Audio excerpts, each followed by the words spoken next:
untiltedbeats.com.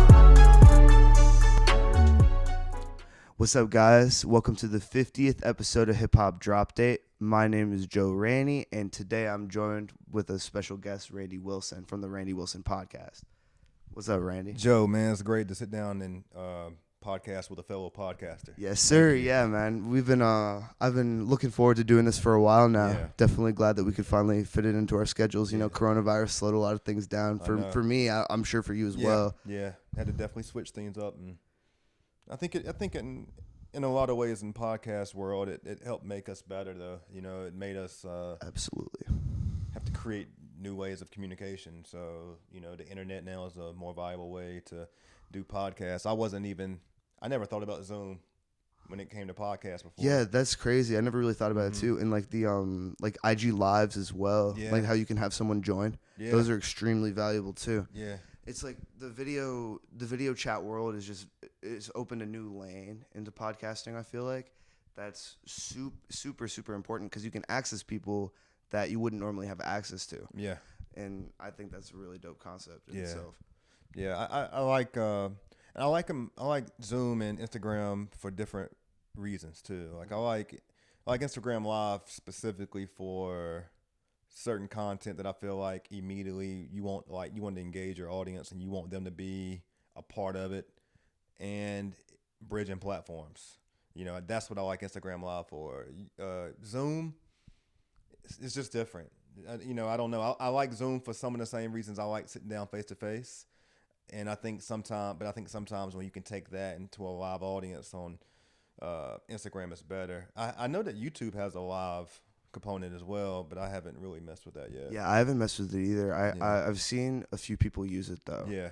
All of these live features are great for getting content out. I think like on TikTok, like the TikTok lives, it's a great way for creators to actually talk to their fans. Yeah. Because you see them like, you know, they're kind of just dancing and bullshitting and doing like random memes, but you don't really know them, but you're fans of them. Yeah. And I think the live aspect for TikTok, first, like just in general, honestly, just not even TikTok. Yeah. I think it's really, really important for people to reach their fans Yeah. and to actually be able to connect with them. Yeah. Because like you can ask questions and stuff and just get to talking. That's cool. It's like a Q&A type with your favorite artist. People love that. Yeah. I'm not as polished up on TikTok, but the thing I'm hearing and learning about it is that I guess the algorithms haven't been like set in stone firmly yet, so it's much easier to Go viral on it. Yeah. So it's very I easy. need to mess with it.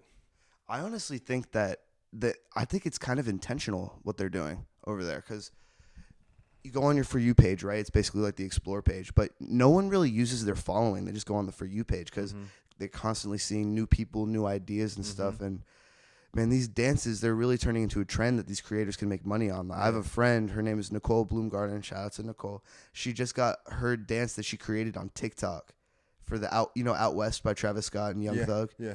She created that dance. She lives in Richmond. She attends VCU. Okay. And she just got a deal with Fortnite. Oh, that's crazy. Yeah, she just got a deal with Fortnite. It just went up on Fortnite's like DLC package where like all these kids and stuff, they can buy the dance in their player. Like if they kill someone, they can make their player do the dance like using the controller. That's crazy. Yeah, it's dope. That's cool, man. It's cool. Like it's really like it's turning people who would never think that they're like that they'd be celebrities into them, which is insane. Yeah. It's a very, very powerful marketing tool. Yeah, maybe offline you can give me some game. I did develop an account, and I posted like 4 or 5 things, but not the type of things that like I'm reposting things I've maybe posted on Instagram. So I haven't like created anything specifically for TikTok yet. So I need to get with it. This one podcast is called the Without Warning podcast. They really tapped into like the mainstream hip hop fan base. Yeah. I wanted to do it, and I had the idea for the longest time for the Clout Cloud, but we didn't execute it very well, unfortunately.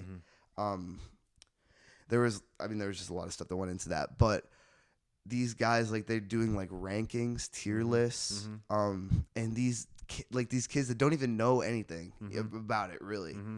They're eating it up. They're eating it up because they're learning more about a genre of music that they're going to like. Yeah.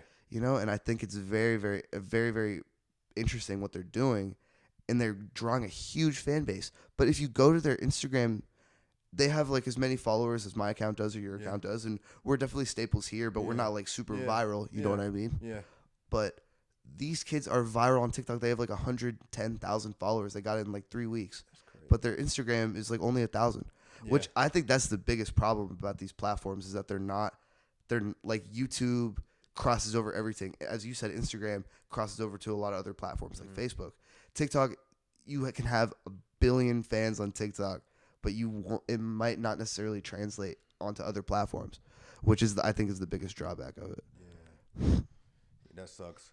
I made my post because I made a post and I said, go check this out on YouTube. Yeah. But yeah, just because I know if I post something and it gets some attention, hopefully it'll cause someone to go check out my YouTube or something like that. But I got a lot of work to do. I saw there was a video of Kari 1K. Yeah. That not the interview, it was the other one. Mm-hmm. Yeah, that got a bunch of views, right? Didn't it? You talking about on YouTube? Yeah. Yeah, so I've done a few things with Kari 1K. That's an interesting story all in itself. I mean, just how I came across becoming familiar with Kari, and I don't know if I don't think I've even had this conversation on any interview, but I'll run it down a quick story. I was back and forth. I was interviewing Young Money Jan, and he's dope. Yeah, and it was a God situation in regard to how this all worked out, because originally I was supposed to meet with him in Virginia Beach. That switched up. Then we were going to meet in Richmond, and some things fell through there. This is all on the same day. So he happened to be going to Petersburg, he told me, because he was going to be checking out this artist. Coincidentally, Pusha was as well. So this is before Kari got signed. This is like last year around this time, probably last July. Okay. So I'm down there doing an interview with Jan, and I found out that and we was in Kari and their family. They got a spot there, warehouse, something. They have a spot. Now I talked to Roman Rell. I've been talking to his managers, prior for a few months, just in general, because they was telling me, you need to check out this kid Kari. And so I was like, yeah, I'm gonna check him out. And I'll tell people, like, if I don't know an artist, you gotta give me game on them. Like, because the music I like is a lot of times different than maybe the guest I'll cater to. And Kari is kind of in that category to some degree. I like Kari, don't get me wrong, but he's younger. So it's like you have to. But I started listening to his music, and I started seeing and hearing why it appeals to people. Yeah, and he got this new. It's more of a future. He sounds like a young boy. Yeah, you know what I'm saying. So, so it's like I'm interviewing Jan, and Kari's there, and it just kind of. It's like, oh, well, I better start paying attention. I better start paying attention fast. And I didn't do my interview with Kari until probably several months after that. But that's kind of what spinned the relationship and made me start focusing. And so when he did you probably was referring to the first album release party that they had in Petersburg. I think that's right, yeah. Yeah, that video, I don't know what it's done. It's done some things. There's a couple different videographers there, but it kind of got some traffic. And then the one he did in Richmond, it's probably got about 9,000 views, I think, right now. That one, it was a blessing because there was no other media outlets there the night that Kari did his did his album release party in Richmond that actually captured any content.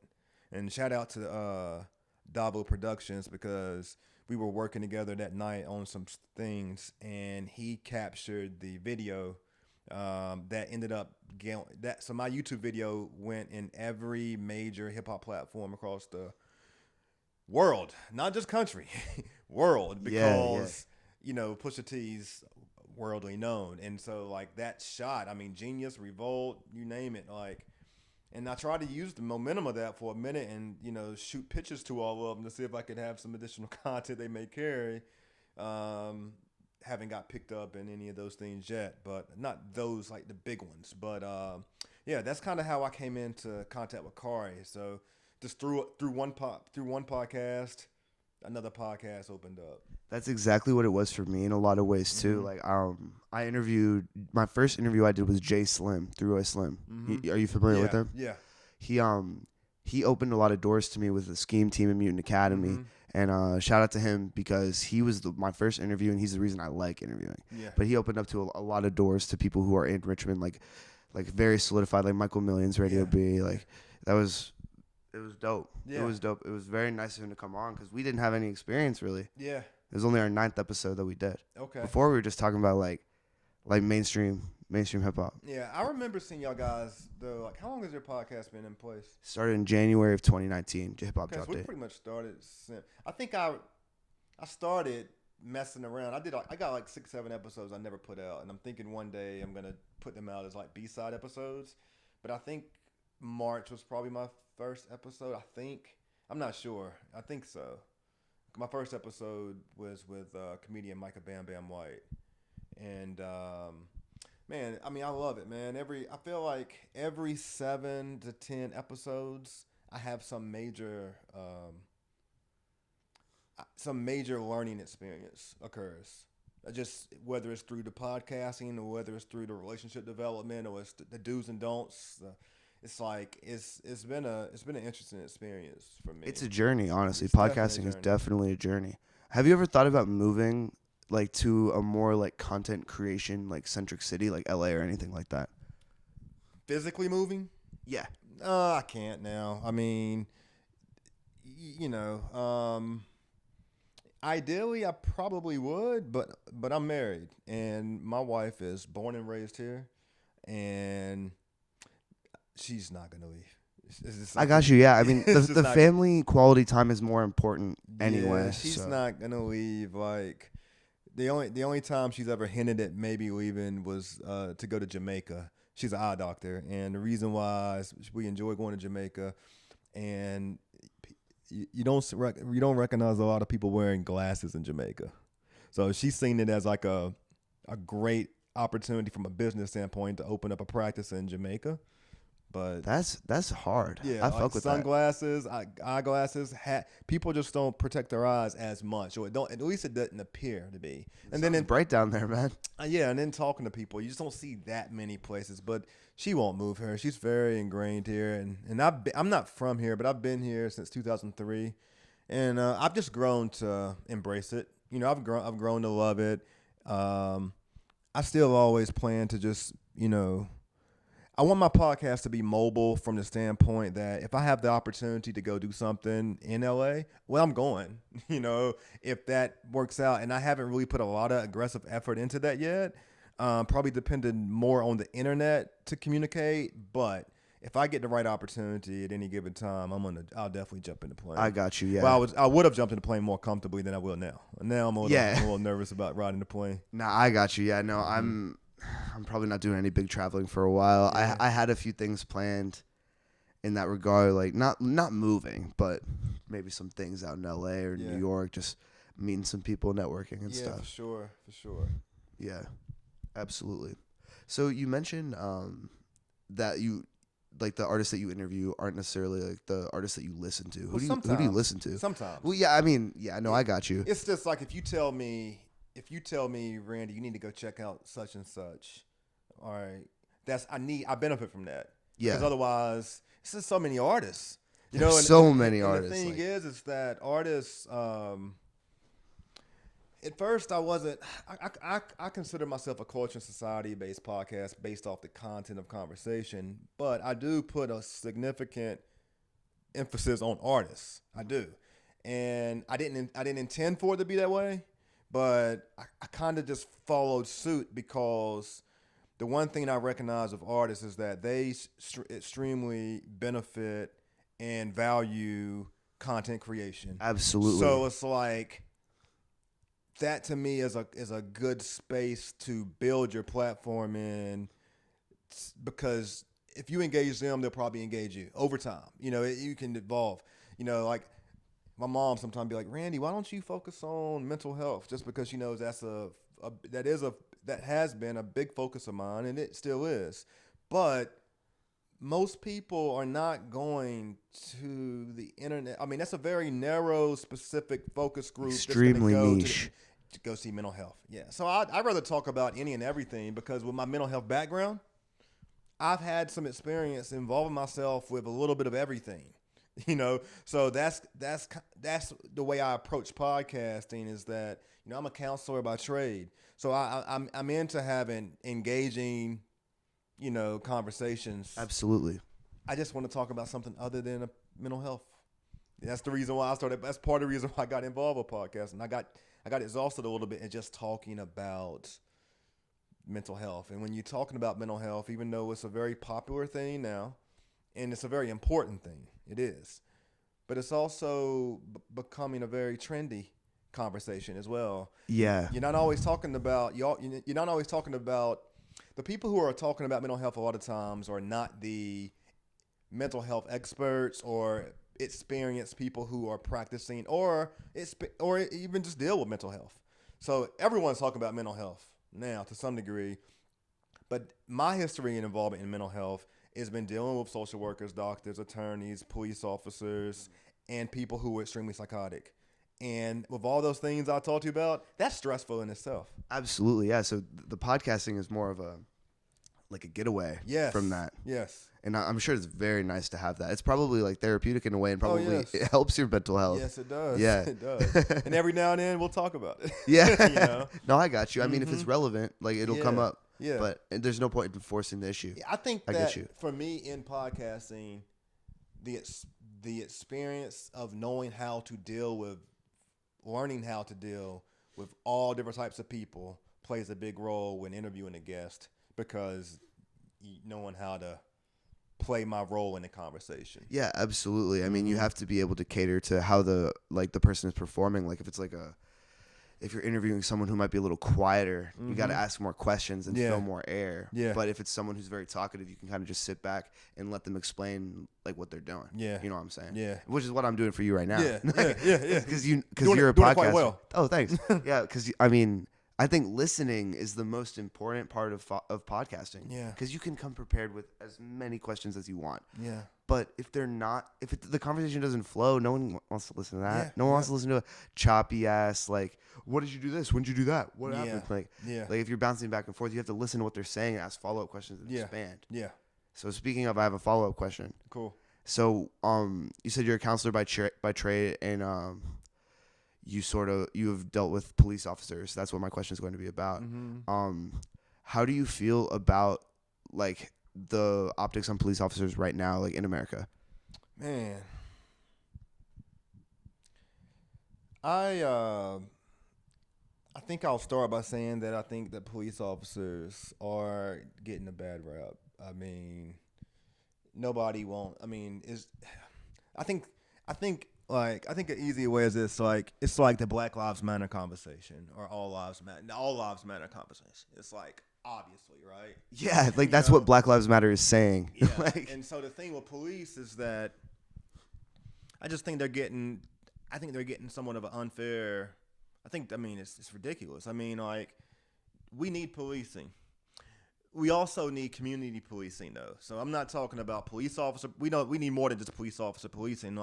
We need men and women better policing their homes. And when everybody does that, you better police your community. You know what I'm saying? We need police because there are going to be certain circumstances that require a higher level of authority and governance on how things are going to be managed. But I want to dismiss this. And we need them to do their jobs the right way. And we need them to do their jobs the right way. But for people to say that we need to defund the police, I think that's contextual. I don't think that I don't know that you could do that just across the. No way. It's not possible. You know what's crazy, man? Not to interrupt you, but let's use New York as an example, okay? New York, there was a time, and I don't know if the time is still. I don't know if it would relate still, but there was a time that if you took the size of Richmond, drop it in New York, right? So it's like this little circle and this big circle, all right? New York policing, there would be better management. Basically, what I'm saying is there's better policing in New York per population than it is in Richmond. If you took the same population, same demographics of folks, and you put it in New York, and the reason why I think that is because they got bigger city, bigger mindset, bigger things to focus on, and they're not gonna over police. I got you. Yeah. Certain things. Yeah. You know? Are these statistics like readily available anywhere, or? I mean, I think it's something, I don't know. Like this is just something I remember reading before. I remember reading it. If you look at the policing and per population of people and crime and things like that, it gave me, you know, it's like it gave me a look at New York from a policing standpoint, and it just made me think about it in a different way. I mean, I'm sure you've been to New York. I actually have not been to New York. Okay, so I mean, in New York, it's like, for an example, it's like, and there's bad cops in New York as well. Of course, there's bad cops everywhere. But the petty things that you can get in trouble for, like jaywalking, you know. Do they actually police that in New York? No. Oh, okay. I'm just saying, that's my point. But like there are places that do police that. Myrtle Beach is going to police it. That's crazy. You know what I'm saying? Or walking around. I mean, like, there's just little petty things. You know? I'd be so angry. Like, I'm not even trying to be like entitled or anything. Yeah. Like, I guess I'm breaking the law, but if it's not causing anyone any trouble. I'm being petty though, and I'm just saying that I think that's the difference between officers in cities like New York. I don't think that they're focused so much on petty things. Like look at how Virginia, you know, decriminalized marijuana. Okay, so now they're saying that's a big win. It's a big, yeah. Now they're saying that, look, we ain't gonna overly focus on this. Look how many years this has been an issue though. You know what I'm saying? Like if you look in cities like New York. They ain't, even though it's still I don't know if it's decriminalized there yet, probably not. But that don't mean you're not smelling it in the subway. That don't mean that it's not a still focus issue. It's just that people ain't focused on that because they got bigger crime to focus on. I mean, do you think that smoking weed like is a crime? Like, do you think it should be a crime? No, I don't. It doesn't hurt anyone. I don't think smoking weed should be a crime. You know, like I think we've made major strides in the past year here, the fact that it's decriminalized. So now if you have less than an ounce, it's basically a $25 fine, and I guess they'll take it from you, but it's not on your criminal record. I mean, I think that's cool. Basically, that says that what you do in your own privacy is what you do. I mean, it's hard for me to feel like there should be some major crime for marijuana when there's not a major crime for alcohol. And one of them is much more dangerous than the other. Yeah. So, I mean, I'm glad to see that they've made strides with that. But, you know, do I believe that it still needs a certain level of management? Yeah, I think it needs management. I think that the best way for them to manage it is just make it fully legal. I agree. And let the government go ahead and manage it, because that's ultimately the way that it's moving anyway. Once the government starts making millions of dollars, billions of dollars off marijuana, then it ain't gonna be, I guess, that big of a deal. It'll create a shit ton of jobs too. Oh yeah. Yeah. I think that would be like an excellent call to Yeah. just legalize it across the board. I mean, it's a state regulated thing, and we'll get there eventually, probably in both of our lifetimes. Like it'll probably get there. Yeah. Follow-up question about this though. How do you feel about people who are incarcerated on weed charges? Like, do you think they should all be freed now that it's decriminalized? I thought that was gonna happen. I thought that those charges were gonna get waived or dismissed or something, but obviously that hasn't happened. If I'm understanding correctly, that hasn't happened yet. And I think that all those things should be looked at. I mean, I definitely think they should all be looked at, but I don't know that I think they're all gonna have their own. I think that we have to figure out how we're gonna manage that though. Like, cause you got some people that's locked up for a quarter bag of weed, and you got some people that's locked up because they was some drug pens. You know what I'm saying? So I got you. I think that there's probably levels to it. I think it needs to vary on a case-by-case basis. Mm-hmm. And I think that the government needs to address this, because there are people who are locked up for shit that is a $25 fine now. Yeah. That is not okay. Yeah. Like, that is just not okay, because, I mean, we could go on about prison reform for quite a while, because there's a lot of changes that need to be done. Mm-hmm. but like they just need to look at it, and I feel like they're not even looking, and that in itself is very bad because they don't care about the people who are locked up, and that's a big problem. They will. As soon as there's a big stink about it on social media, they will. It's too fast though. It's like, I mean, I think they will, and I think that, but if they would have just released everybody immediately. I'm not saying do that. Yeah, I'm saying, but even if they started releasing people in significant numbers, though, I don't think it's a lot to manage, you know. And Absolutely. Again, most of these jails are private, so it's money. But you know, that's a big problem.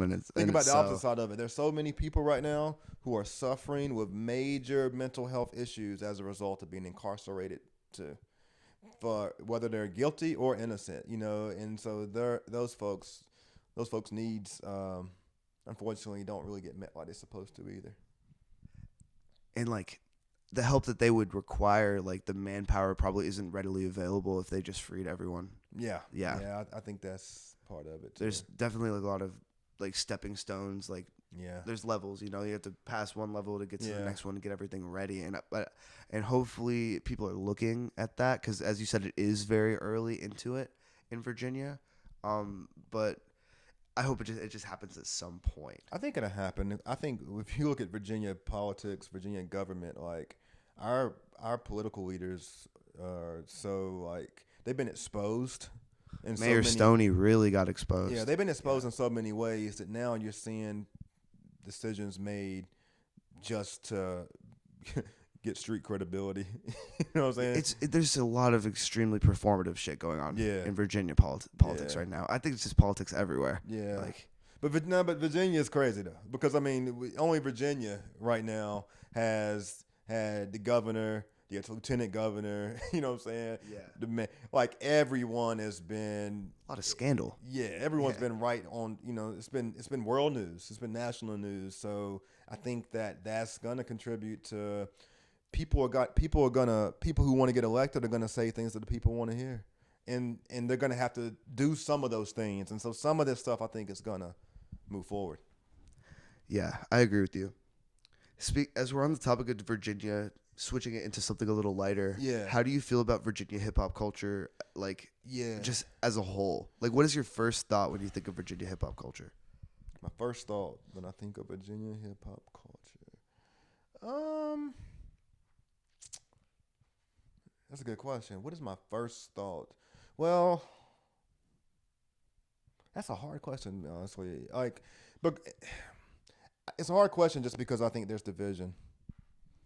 I completely agree. It's rivalries, not camaraderie. Yeah. I don't really like that personally. Yeah. Because I'm always have grown up and I was raised to be like a team player. Yeah. You know what I mean? Like I grew up playing sports. Yeah. I think that's really important to be able to focus as a team because there's so much talent in Virginia. Yeah. And that's why I think what Airwave is doing is really dope. Yeah. Because they're highlighting that on a national level. Like as you said with Pusha T, he draws that worldwide attention. Yeah. I think that's really great. But they can only do so much. Yeah. Because they're only one collective. Yeah. And at the end of the day, it's a business. Mm-hmm. But if everyone starts to function like that, like the way that Pharrell is starting to with Something in the Water, the way that Pusha is with Airwave Music Group, I'm telling you, Virginia will become especially 757 will benefit from this the most. It will become a staple in American rap music. The way that Atlanta has become. Yeah. I think it is too, but not on the mainstream level yet. There yet. So going back to your question, when I think of like the original thought, I think the original thought is that I do believe strongly that Virginia hip hop is authentic. I do genuinely believe that because extremely authentic. The art and the music is real life.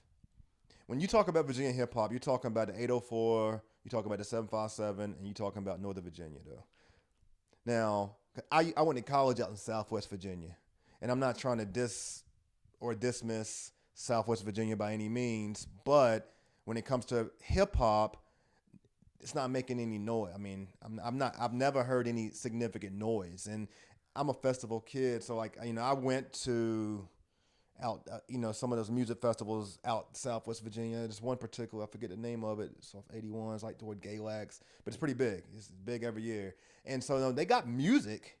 it's a lot of music in Southwest Virginia, but hip hop is not at its level. So the reason I think like Richmond hip hop is just different than the 757, Extremely.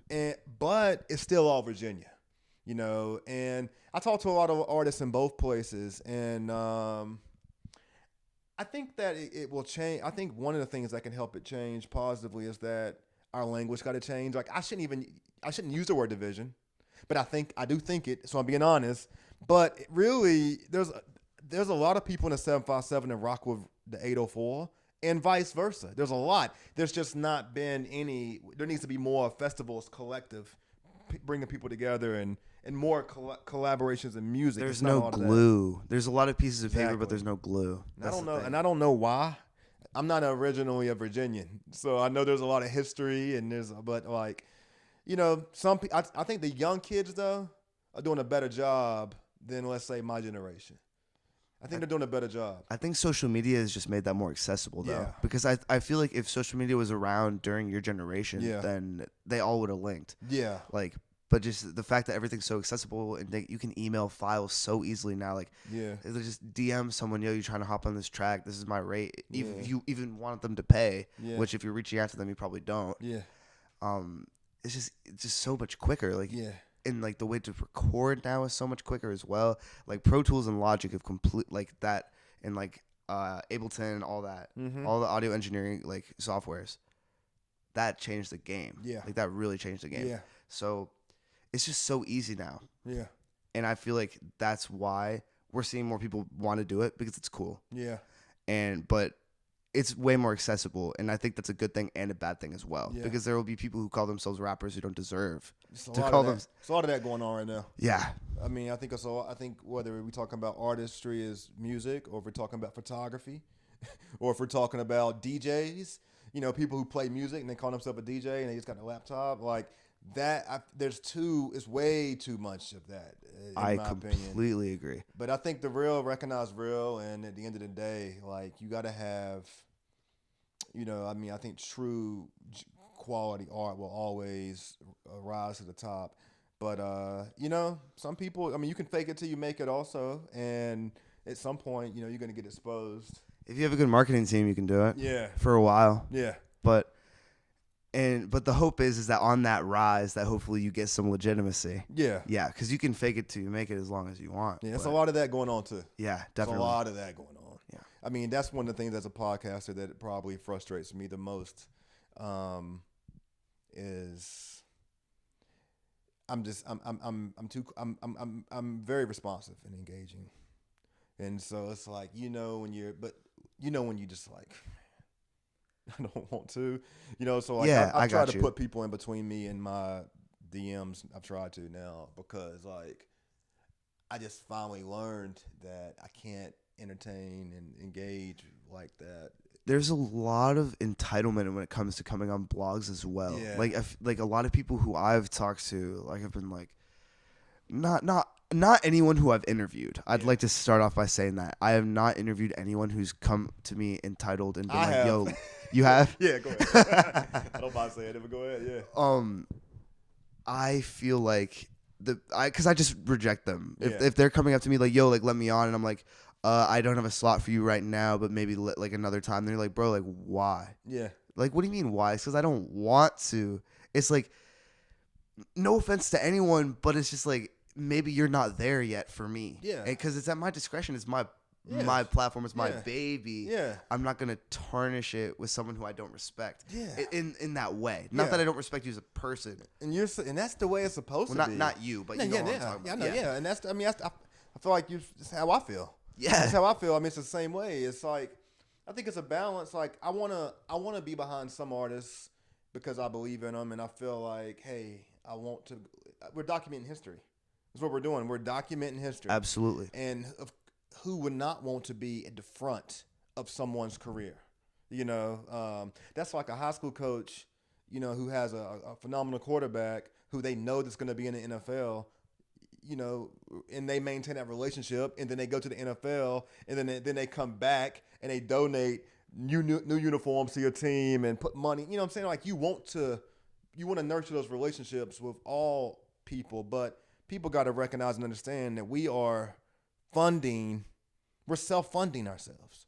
You know what I'm saying? Unless you have some sponsors or things like that, but it's a journey, as you mentioned before. So it's like, you can't podcast with everyone, but I'm going to tell you what I'm going to do, because this is a great opportunity for me to do it. I'm in the process of creating a package program where, for artists who are looking to get digital content, marketing, advertising, management, it just depends on what they're looking for.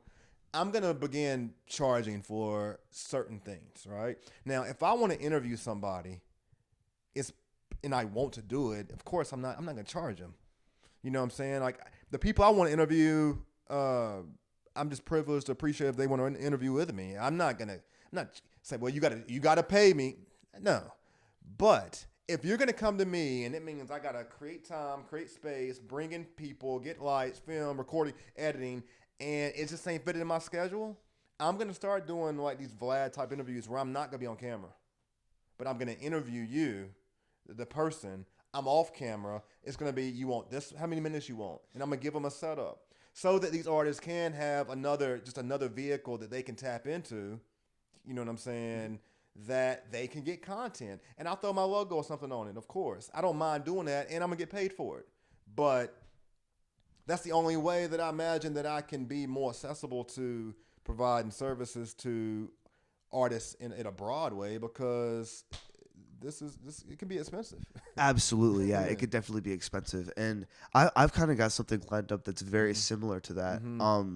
Not quite as expansive as what you're doing, but it's basically, I started utilizing my website more, blogging, like writing. Yeah, I went and checked your blog out. It's nice. I saw the radio. The Radio B article. And that may have been the first. And then I just went all the way down. And this morning, actually, I peeped it. So that's nice, man. Yeah, and you can just, I'm gonna shameless plug myself right now. You can pay to be on it. Okay. It'll be marked as a sponsored post. I saw that. Yeah, it'll be marked as a sponsored post. You can pay to be on it.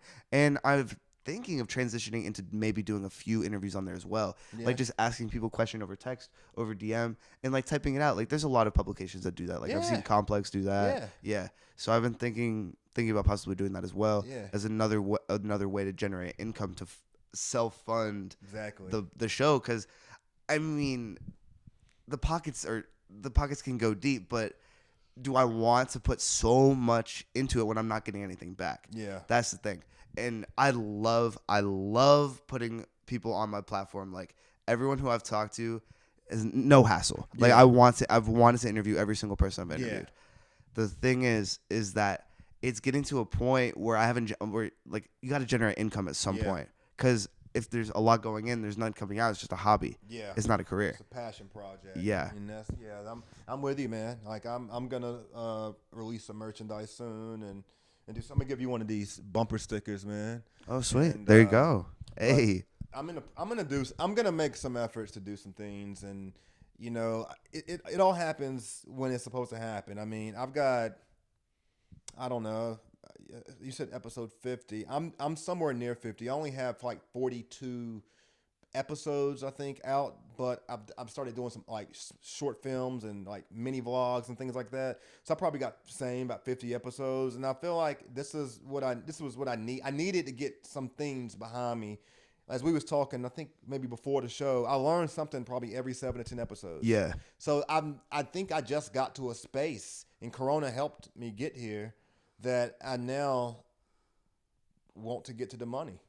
In the right way. I think now money had not been a focus, but now it is.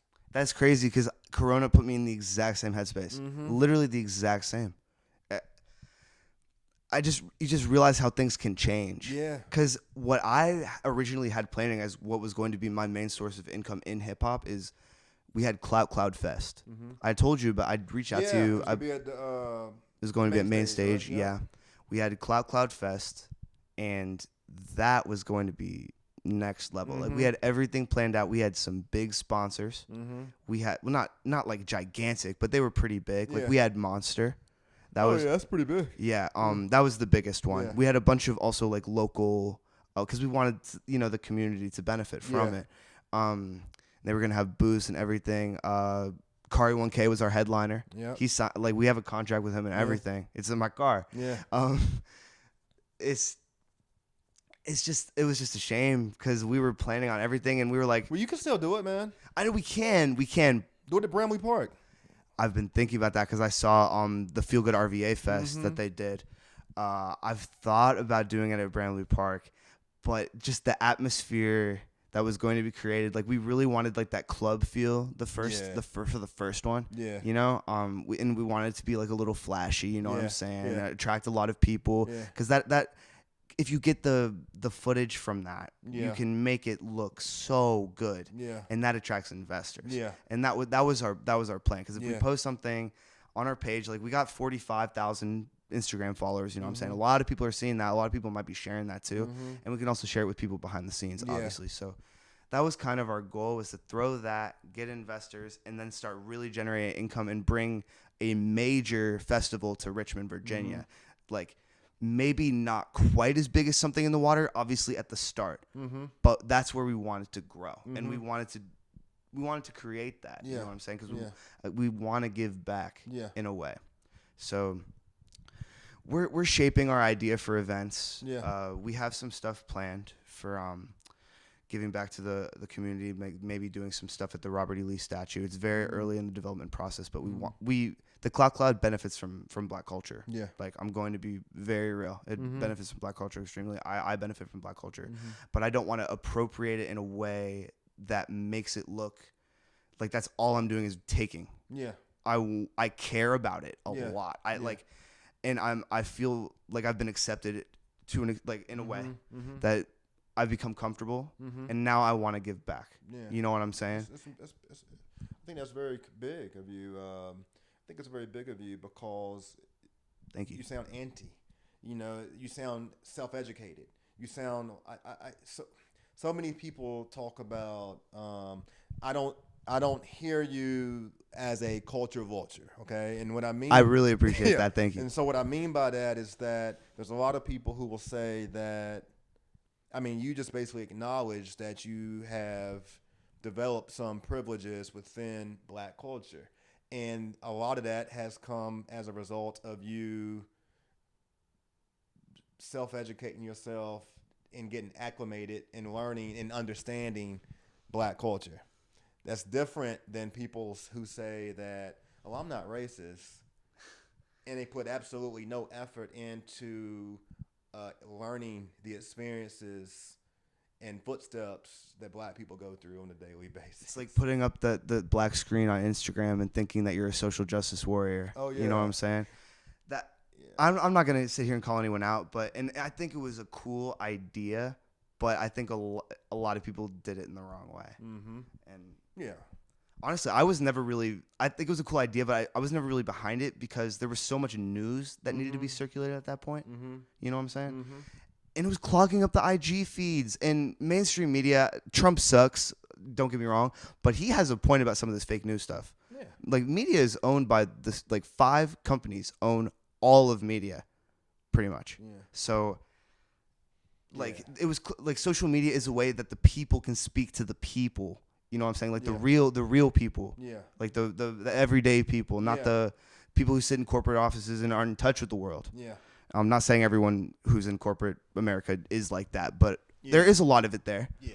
And it was just clogging the feed of news, and that was not very beneficial in my opinion. Yeah, no, I'm not gonna slam Trump, man. I mean, there's never been a perfect president. There's never been I can find something wrong with everyone. I'm shocked that you don't want to slam him. I gotta slam him. I mean, it doesn't. It's no point. It does. I mean, it's like it doesn't do anything. It does anything. It's like, don't get me wrong. Do I think that? Do I have some views on him? Yeah. But the thing is that a lot of the views that people have on Trump, they didn't have on him pre-president. They didn't. A lot of people. Yeah, so, it also wasn't I feel like it wasn't as readily available as well. Like the info on as much information on him. Maybe you were sharp. No. I'm just saying, but if you look at Black Hollywood, like Trump is definitely he's had a lot of relationships with a lot of Black celebrities and he's done business. Like I'm not pro-Trump, but I'm just not anti-Trump. I'm not anti anybody other than I don't deal. I mean, now, so we can say, well, is Trump a racist? Like, someone can look at me and say, now, I don't do a racist. Like, I mean, if you're racist or if you're a bigot or, you know what I'm saying, if you have hatred, I mean, God bless you. Pray for them. You know what I'm saying? Like, it doesn't do me any good, though, to give them my energy. You know what I'm saying? I completely agree with you. Now, Yeah. why am I going to be negative about the obvious? You know what I'm saying? If anything, I figure out I got to strengthen the boundaries around me, put the walls up, keep my vision clear, keep my ears focused, you know what I'm saying? So that I can manage what's coming in. So it's like, why slam him? It does nothing for me. Yeah. Trump could win. Quite frankly, like, we could slam Trump, but then Biden just made the dumbest comment I ever. If you're not black, if you don't vote for me. That was terrible. I don't know if I'm even going to vote. Really? Nah, I don't. Okay. That's a very fair take. I don't know if I'm going to vote either because it's like I've seen this Somebody meme. can slam me for that too. Slam me for not voting. I mean, you're when you're voting for the better of two not so great candidates. Yeah, I've seen this meme, and it's about the two-party system. It's like Republicans, like they're just like the worst, right? Mm-hmm. And then Democrats are the worst, but they have like they're glittery, like because they do a bunch of performative things, and they make it they package the same shit but in a different way that makes it look Democrats, appealing. man, been pimping black people forever, man. Like I'm a independent. I'm a conservative independent. That's what I call myself. Okay. You know what I'm saying? I'm not a Republican or a Democrat. I'm pro business. If it makes intelligent sense, That makes and it complete makes sense money, to me. I'm supported. Now, what I will say is this. My wife has influenced me in a way to understand that as much as that's who I am, there's some drawbacks to that because we live in a majority society. And I've always been a person historically that voted for the best person. But we live in a majority society. And I'm responsible for a household and business. And so our collective views now, I'm learning this, is what's most important over my singular view on who I think is the better candidate. I got you. So now it's like, I do party defer. This is all new though. Now it's like, it depends. And I'm more focused on local politics than national politics anyway. Well, it's more pertinent. Yeah. So it's like Trump don't really matter to me. You know, I think that whether Trump win or Biden win or whoever wins, This isn't the election for improvement, if we're being real. If anything, there needs to be some sustainability. We need maintenance. We need to regroup. But you know, Trump's done some great things though. Trump's done some great things for our economy. He has. You know, I mean, he has. He's done some great things for our economy. So you can't knock everything about him, you know, but he just does it. The things he comes out of his mouth with, I think is like, that's the thing. His PR person needs to learn how to control him. But he'll fire him. Yeah. He'll fire him. So he needs to find someone who can tame him because what comes out of that man's mouth is just not. I don't know. But yeah, Randy, it was really nice talking to you, man. Man, I'm really happy that we got the chance to talk, man. Like, I'm all about like podcast coming together, man. Before we close, though, I want to drop, like, this is something that's important to me, man. We were talking about Virginia hip hop, right? There's an artist in Richmond, Melodic, who I was fortunate enough to sit down and listen to the music that he's been working on with Michael Millions for the past couple of years. And I was super impressed. I will say that if I've heard anything new recently, and this has not been released yet, and I don't want to say too much because it's not my business to, but I just want to kind of give flowers to it, like the recognition to seeing how they've been putting a project together for a period of time it's gonna blow people.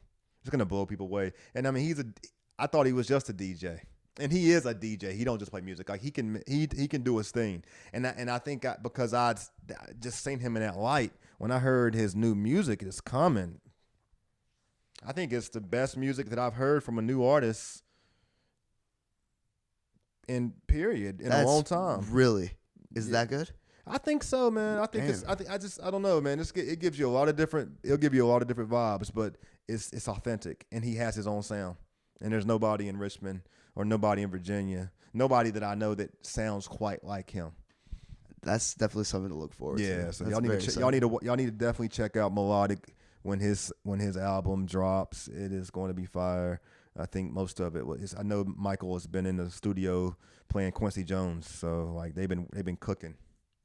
That's dope. Yeah. Well, Randy, before we sign out, can you go ahead and plug your social medias? Yeah, appreciate it, man. Yeah, really appreciate you coming on. No doubt, man. It's been an honor to be on the show with you, Joe. Hip Hop Drop Date. Y'all make sure y'all check that out. I'm Randy Wilson with the Randy Wilson Podcast. You can find me on all podcast channels at Randy Wilson Podcast. Instagram, Randy_Wilson_ podcast. And look, we can't subscribe. subscribe. Like I don't know what more I can say other than it's important that you subscribe to the channel because that's what gives us the ability to reach a broader audience and grow. And like if you engage with the podcast and you like the podcast and you've been on the podcast and you want somebody to be on the podcast, then you got to hit that subscribe button because it benefits everybody who's on the podcast, you know. Completely, yeah. You're right. Yeah. So I appreciate you, man, Joe. Like really, I really shout you out for what you're doing, man. I've been watching, you know, I've been a fan, you know, from the side. I just really, you know, the podcast community is a little different than like the rap community. Yeah. You know, it's like we are open to working. Collaboration is, I think when I got into this, that's one of the beautiful things about it. I never met anybody who was doing it before me who was resistant in not, you know, giving me some insight. Yeah, giving you some game. Yeah. No, I completely agree. It's a good community, man. Yeah. And I'm looking forward to expanding into it more. Yeah, Yeah, definitely. And, but definitely appreciate you being the first step into that, man. I appreciate Thank it, you. man. Episode 50, right? Episode 50, yes, sir. All right, man. David Robinson. We out. Peace All right, out. Peace. Thanks for tuning in.